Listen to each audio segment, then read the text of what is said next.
In the previous video, we discussed some of the international agreements that have been created to encourage trade liberalization, which has increased economic globalization. There's many benefits to these initiatives. One of them is increased foreign investment. The developed countries of the world have the majority of the wealthy entrepreneurs who are willing to risk their money by investing in new businesses. This can help to develop an industry, and often if the area is undeveloped, those foreign investors will pay for the infrastructure, which is things like roads, water supply, and the electricity, to ensure their businesses are going to be successful. There's many businesses in Canada that are foreign owned that help to promote our economic growth. For example, Walmart is an American company that will often build a new store on the outskirts of town because that's where the land is cheaper, and then what often happens is other businesses will follow and build up a whole new commercial center for the community. Our standard of living has also increased because of transnational corporations. Companies can outsource the work to regions that have lower regulations, which in turn makes it cheaper to produce the goods and therefore cheaper for us to buy our goods. For example, when I was a little girl, it would be very expensive to have a Disney princess dress for a Halloween costume.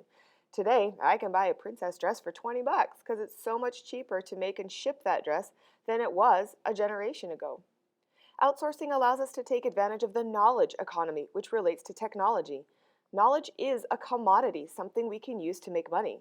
Many transnational corporations have established major centers in places like India and China because there's a lot of smart people over there who can help to create new ideas and technologies. While many people in these countries don't have access to a Western style education, there's a lot who do, and they are very skilled professionals. An example of this is in Asia. There are radiologists who can read an MRI or a CAT scan that's been taken in North America.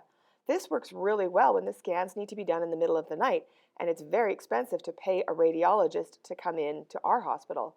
Why not have a radiologist who's just as competent look at the scan when it's the middle of the day for her to look at it? We could also argue that this global economy allows for the better use of resources. One reason is because of the powerful developed nations who can put pressure on developing nations to improve their environmental impact. Because of the internet, people in developing countries can also get the support to try and influence their government to enact better economic or environmental legislation. Another reason globalization can be more efficient in the use of resources is because technology companies can order products on demand instead of filling warehouses full of goods they hope people will want to consume. There's a theory that says the world is flat, meaning that anyone in the world can now compete in the global economy, similar to that idea of a level playing field. This means that anyone in the world can participate in international trade, and this makes the world a more peaceful place because you don't fight with your important customers or business partners. And if you look at global conflicts today, you can see that most of the conflict regions in the world are areas that are not major players in the global economy. One of the concerns with outsourcing is it does mean that jobs in Western nations are now moving to other parts of the world, especially Asia. People will say that we're hurting our economy because of those lost jobs, but it really balances out because while some people will lose their job, the majority of people are actually getting their goods and services for a lower price and thus increasing the overall standard of living for the country. And because our country is so developed, many of those people who lose their jobs are not out of work for long because there are other jobs for them to fill, and if not, we do have many government interventions to help them out. There's something to consider. Why are these our jobs? Why do Canadians deserve a job more than a person living in Bangladesh? Why do we often value the lives of our neighbors, which means we're putting less value on the life of somebody sitting on the other side of the world? Globalization allows for goods and jobs to move around the world so that all of us can participate. Remember in the last video we talked about the Bretton Woods Agreement. Bretton Woods established a standard exchange rate for various currencies because when we're trading with other countries, we need to know what their currency is worth to us. Initially, currency value was based on the gold standard, which meant that governments needed to have a store of gold to back up their currency, so that pretty piece of paper could actually be traded for something of value quickly. But this system was inflexible and countries wanted to be able to control their money supply to help deal with things like debt. So in the 70s, we dropped the gold standard and moved to a floating exchange rate. This meant that the value of a currency was now based on supply and demand. When people are wanting to buy your products and your economy is strong, your dollar is going to be worth more because it's in demand. And we usually compare the value of our dollar to the US dollar because over time, it usually has been the strongest. Although many people today would like to see the world move away from that comparison. It's the IMF that helps to monitor those exchange rates.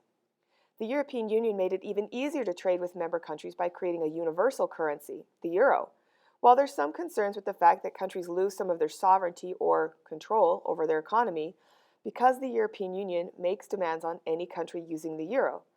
But for the most part, this universal currency has made trade in Europe so much easier. Remember, geographically, Europe is broken into many small pieces compared to Canada or the US.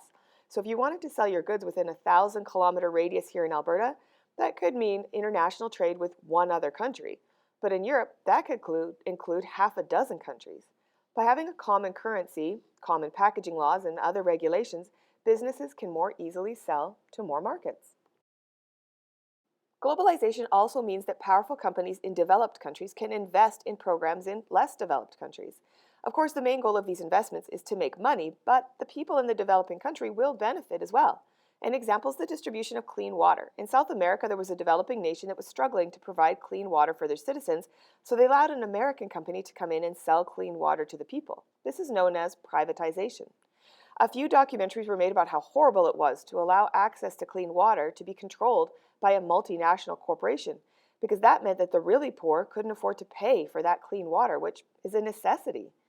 But guess what? After enough protests, the government took back the control of the water supply, that's known as nationalization, and even less people had access to clean water because the government wasn't as good as the multinational corporation at getting things done and distributing the water. Because of globalization, it's also much easier for people in developed nations to help those in less developed nations. For example, an organization like Kiva will allow me to give a small loan to a woman in a developing nation to, say, buy a sewing machine, which she can then use to make money as a tailor. She can then afford to use the cell phone that was purchased by another woman using a microloan who acts like the local payphone, charging her neighbors a small fee to use her phone. Or I can use the same website to loan money to a student in a developing nation to go to school, thus improving the productivity of the workforce. Finally, the best reason to encourage economic globalization is the fact that there are less people living in poverty around the world. According to the World Bank, the number of people living in poverty has dropped by 50% in the last 20 years, and life expectancy around the world has increased.